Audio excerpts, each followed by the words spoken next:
MAGA is now refusing to just forget Epstein like Donald Trump wants, and Trump, he's going ballistic that the monster that he created is turning on him. Because for years, Trump, his family members, and his allies, they've used the Epstein files as a dog whistle to rile up their base, repeatedly claiming that there was a client list, calling for it to be released, and just generally spreading conspiracy theories. But now, the same top officials who promised MAGA all these juicy details and the truth, they're saying there's nothing there. And Trump, he's all, Epstein? Epstein who? That Epstein. Y'all are still talking about that random creep, huh? I, Donald J. Trump, have absolutely no clue why there would be any reason for all of these people to still be talking about this after we spent years telling you to fixate on it. But as it turns out, MAGA, who, they're a little more flexible on a number of things, they have not been willing to just let this go. Since we talked about this last week, the whole thing, it's just gone completely off the rails and it's turned into a full MAGA revolt. And as we've seen the MAGA base engaging in this civil war against each other, we've also seen key voices that helped get Donald Trump elected turning on him. You've got guys like Andrew Schultz, who had Trump on his podcast before the election, uploading an episode of his Flagrant podcast, literally titled, Why Trump is Covering for Epstein and How Diddy Got Off. Schultz absolutely tearing into Trump after playing the clip from the press conference last week where the president acted all surprised that people were still talking about Epstein and told them to just forget about it. That is, in all seriousness, that is, I think, what is enraging people right now,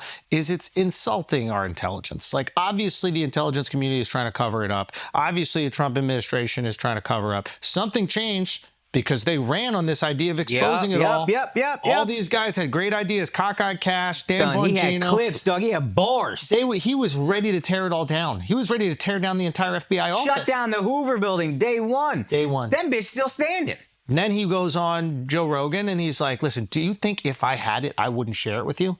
I do. Yeah. I do. I do believe that 100%. It wasn't just him on the podcast saying this. Now they're saying nothing happened. So one of two things, in my mind, is it possible. One, you're covering it up. Or two, nothing really happened and you exploited the rape of thousands of children to get your man elected. So which one do you want here? Right, and then you had Schultz later going on to take aim at Trump more broadly, accusing the president of failing to fulfill the campaign promises that he and many others voted on. I believe when Trump, everything he campaigned on, I believe he wanted to do.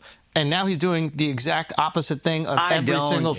No. He's doing the exact opposite of everything I voted for. Yeah. I want him to stop the wars. He's funding them. I want him to shrink spending, reduce the budget. He's increasing it. It's like everything that he said he's going to do, except sending immigrants back.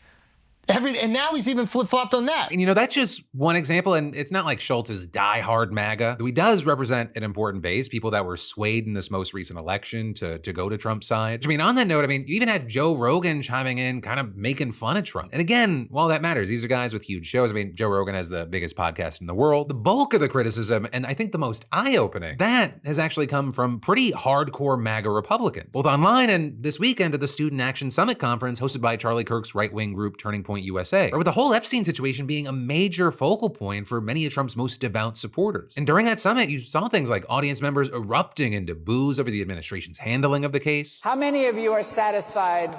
You can clap. Satisfied with the results of the Epstein investigation? Clap. With many speakers even slamming the Trump administration's handling of the case and saying that the president needs to pay attention to what the base wants. One of the most viral moments from the conference, it was this clip of Kirk talking to an audience full of Trump supporters. Can we pan to the audience? I'm curious. How many of you raise your hand think this is a big deal, the Epstein thing? Would you raise your hand? So, every hand has gone up. And that, as you had moments like Tucker Carlson bringing it up repeatedly in a lengthy speech that he gave, as well as throughout various other interviews and conversations throughout the event. And I think that's really at the heart of why the Epstein thing is so distressing. The guy was some weird sex freak who was abusing girls. We knew that. But the fact that the US government, the one that I voted for, refused to take my question seriously and instead said, case closed, shut up, conspiracy theorist, was too much for me. And I don't think the rest of us should be satisfied with that. What is it about Jeffrey Epstein that's so infuriating to people, so infuriating that it's actually causing seismic political problems? And I hope that they'll address it and it'll get better. I really do. But what is it? I'll tell you what it is. It's the frustration of normal people watching a certain class of people get away with everything every single time.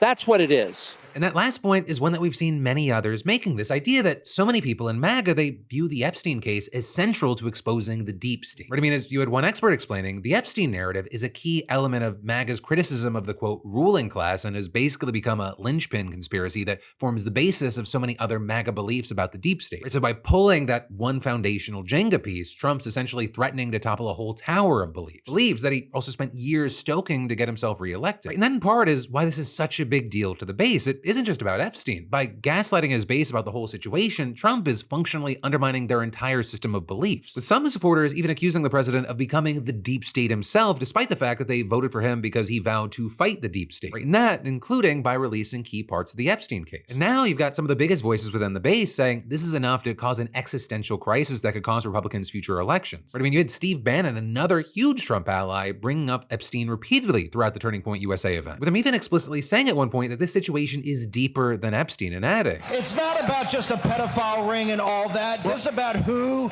governs us, right? And that's why it's not going to go away. For this to go away, you're going to lose 10% of the MAGA movement. If we lose 10% of the MAGA movement right now, we're going to lose 40 seats in 26. We're going to lose the president. You don't even have to steal it. And he's not alone. You also had Megyn Kelly saying the same thing in a conversation with Kirk. Like, this could actually cost Trump in the midterms. We need to make a smart choice right now. We can't lose any of the MAGA base. And notably with that, you had her and many others repeatedly slamming Attorney General Pam Bondi throughout the event. Though as far as Kirk himself, he's now saying, honestly, I'm done talking about Epstein for the time being. I'm going to trust my friends in the administration. I'm going to trust my friends in the government to do what needs to be done, solve it, balls in their hands. I've said plenty this last weekend. So if you guys want to see my commentary on it, that's fine. And actually, regarding Kirk's friends in the government, the whole situation, it appears to be causing major rifts within the Trump administration itself. Right? Because you had several outlets reporting over the weekend that Deputy FBI Director Dan Bongino is actually considering leaving his post after clashing with Bondi over her handling of the files. With one source even telling NBC, Bongino is out of control furious. This destroyed his career. He's threatening to quit and torch Pam unless she's fired. Though very notably there, you had Trump pushing back on that. Or when he was asked by reporters yesterday if Bongino was still serving in his administration, the president responded, I think so, claiming he had spoken with him that day and adding, no, I think he's in good shape. With Trump also then making a very long and rambling post on Truth Social where he defended Bondi and rebuked his own base, writing, what's going on with my boys and in some cases gals? They're all going after Attorney General Pam Bondi, who is doing a fantastic job. We're on one team, MAGA, and I don't like what's happening. We have a perfect administration, the talk of the world, and selfish people are trying to hurt it all over a guy who never dies, Jeffrey Epstein. With him then wildly going on to claim that the Epstein files were actually written by many of his various perceived political opponents, including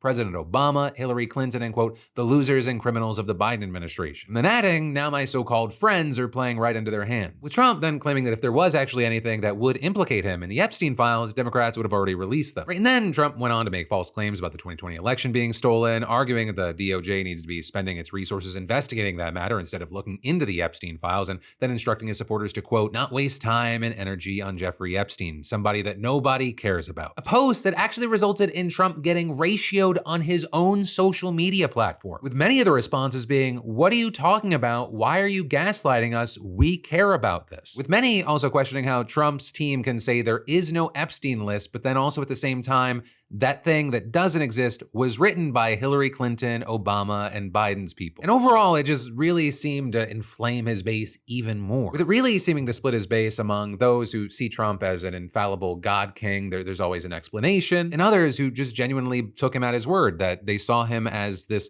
tool to right wrongs. Now, many feel deceived and especially hurt because it is a situation that involves minors getting hurt. And then on top of that, we're also now seeing some Democrats trying to capitalize on the situation. For example, Democratic leaders in the House launching an effort to force the chamber to vote on releasing the files. The one that's generally seen as a long shot, but also two has given many Democrats a talking point going into the midterms. With, for example, Senator Ossoff of Georgia hitting on that this weekend. President Trump promised to end the wars.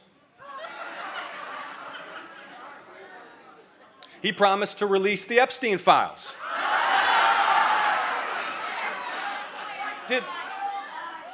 Did anyone really think the sexual predator president who used to party with Jeffrey Epstein was going to release the Epstein files? But for now, we'll have to wait to see if this continues to grow, how the administration continues to handle or fumble the situation. And in the meantime, I'd really love to know your thoughts in those comments down below.